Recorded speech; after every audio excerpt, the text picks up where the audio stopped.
Hello, America. My name is Rhonda, and I'm here to promote this new idea that I have.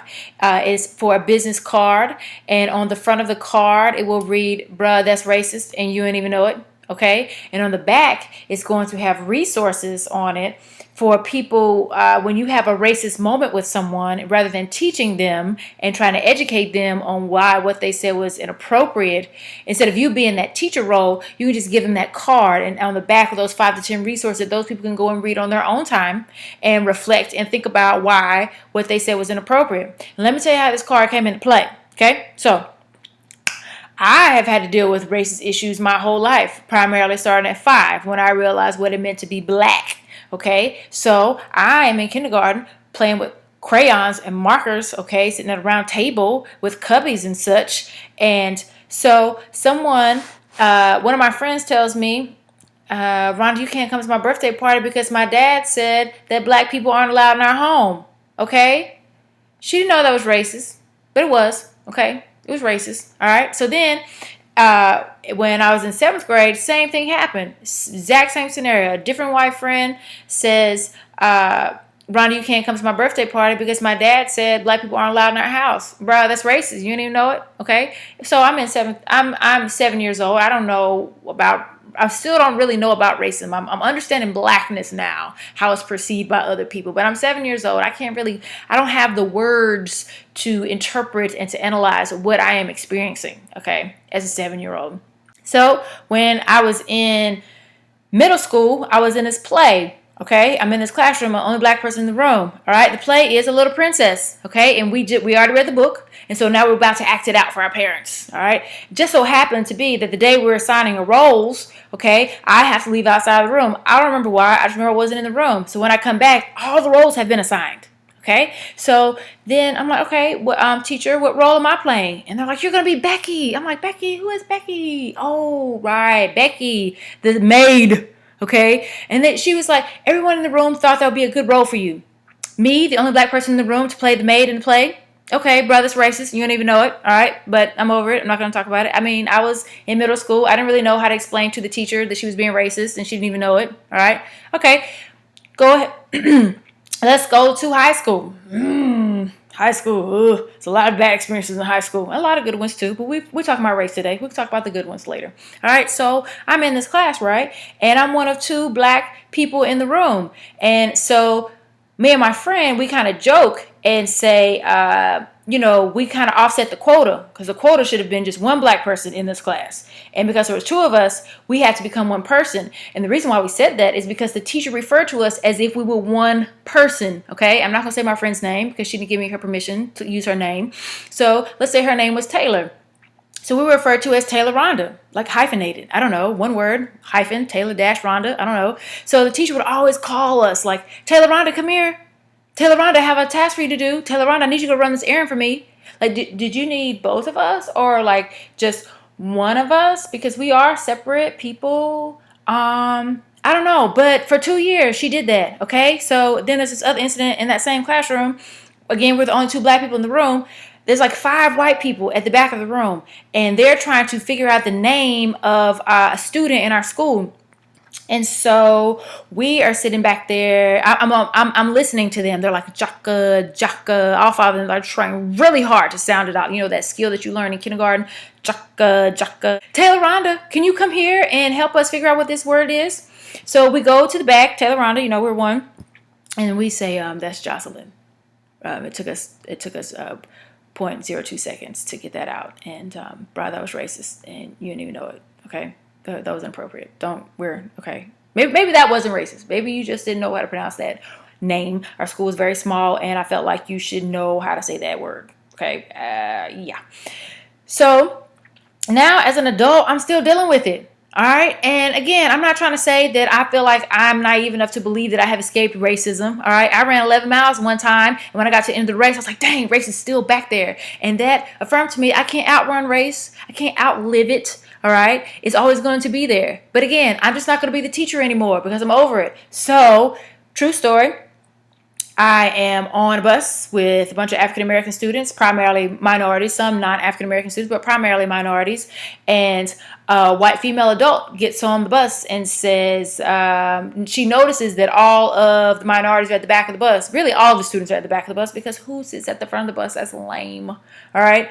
So she says, "Wow, I thought your ancestors fought so that you didn't have to sit at the back of the bus." No, ma'am, that's racist and you didn't even know it. That's inappropriate. Why would you say that? I want you to think about that, okay? If I had a card, I would have given it to her so she could thought about it immediately. All right. So, but really, what happened to me today, all right, I'm on the phone and I'm trying to do like a phone reference for an employee. And so this guy calls me and he's like, "Hi, my name is such and such. I'm an employee of such and such, and I need to get some information about this person." I'm like, "Okay, cool. You know what? I'm from the same town that you work in. It's a small world, right?" And the guy goes, "Wow, really? How did you end up in the wild of Durham?" Pause, sir. Wild of Durham? That's racist. You didn't even know it. What does wild of Durham mean? Okay, I need you to give me a working definition of wild of Durham. I don't really understand. And for some of you to understand that, you have to know that Durham is negatively stereotyped, all right, and has definitely negative portrayals of this city in the media, and so people buy into that hype.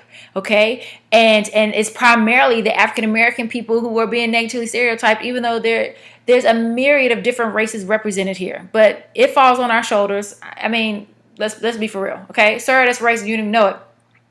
So had I had a card with me, or actually I couldn't, he was on the phone, so I probably have to just email it to him, all right? But I would have told him, that's racist, you didn't even know it, all right? But I couldn't do that because I'm trying to help this friend get a job. So I was like, you know what? I'm tired. That was it. That's icing on the cake. I'm over it. All right. So I just decided that since 5 years old, I've been educating these white people about themselves and these racist things they've been saying, because I've experienced these racist moments again since I was 5 years old, through elementary school, through middle school, through high school, as a college student, as a grad student in college through my master's program, and then now as an adult in my profession. I'm still dealing with racism. Does that mean that I feel that I outgrow racism, or that it's never going to follow me? I'm never going to have to deal with these moments? No, that's not what I'm saying by any means. I know as long as I'm here on this earth, there's probably going to have to be, well, there will probably be some type of racial issues.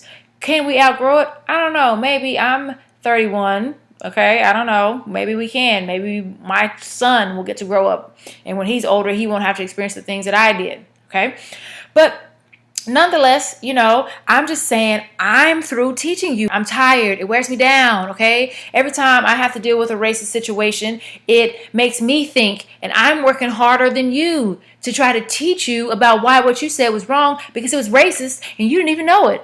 All right. And that is very dangerous. When it's different if you are a racist person, you know you're racist and it's overt racism and you're like, yeah, I'm racist, KKK, but when you are the nicest, some of the nicest white people I've ever met, and then you say something racist and you're like, oh my gosh, I didn't know. I didn't mean to offend you. I'm so sorry. Well, I appreciate your apology, okay? But I would really appreciate if you never said it in the first place, because you're a grown woman or you're a grown man, and I need you to think about race in those instances, okay? So, like I said, it wears me out. I'm tired. Okay, I'm not doing any more interventions with you. I'm not having any more one-on-one conversations with you, all right? I'm not having any more Socratic seminars between black and white people to get the white people to think about their actions and how they were offensive to a whole group of black people, okay? I'm not going to do that. I'm over it because I'm tired. Like I said, it gives me headaches, makes me tired. It takes a lot of energy to suppress that anger, okay? And to try to come to you in a very calm voice and say, "Ma'am, did you think about what you just said? Did you think about how it could be offensive to someone?" No, but what I am going to do, though, is when you say something inappropriate to me, I'm just going to pull this card out and be like, "Bro, that's racist. You don't even know it. Here, read some stuff on the back about it." And to be honest, I can't even take full credit for this, because my white friend, I'm sorry, not as if I only have one white friend, because I have about 5. All right. My white friend, I go and tell her, "Look, man, race keeps following me and I keep getting involved with all these racist situations, and I'm having to teach these people to think about what they said. I'm tired. I'm over it. My head hurts. I'm getting headaches, and I just can't do this anymore. It requires too much self-control so that I don't pounce on somebody." So she was like, yo, Rhonda, chill. You know, I understand exactly what you're saying, even though I've never experienced that in my life. But what you can do is just say that's inappropriate and give them some titles of things they should read. And so I'm like, bro, who's really going to do that? That does not sound like a good idea. And that's not going to help me handle all this racism that keeps on following me. But then I thought about it and I was like, hey, you know what? Maybe she's onto something. If I give you this material to read, I no longer have to explain to you why what you said was inappropriate. Maybe I'm going to put it in your hands to reflect on what you've said on your own. Then if you want to have a follow-up with me and talk about how you've grown from reading this different literature and now you realize what you said / did was inappropriate, I'm open for that. But I'm not initiating it anymore. That's on you. You got to learn, okay? So, and don't get me wrong, this is not an I hate white people video. I love white people, all right? I'm a peacemaker, all right? But at this point, having to educate you white people is disrupting my peace, is disrupting my inner spirit, okay? And I'm not going to carry that burden anymore. I'm releasing it into this card, bruh, that's racist and you didn't even know it, okay? And I'm just going to give it to you and I'm going to walk away and be at peace within myself. And hopefully you will learn something because it's more important to me that you are educated, just not by me because I'm over it, all right? And so what, I'm being racist. I'm being racist towards white people. I can't be racist towards white people. I have 5 white friends and sometimes they come to my house. That means I'm not racist, right? It doesn't, what, So I just made a racist video and I didn't even know it.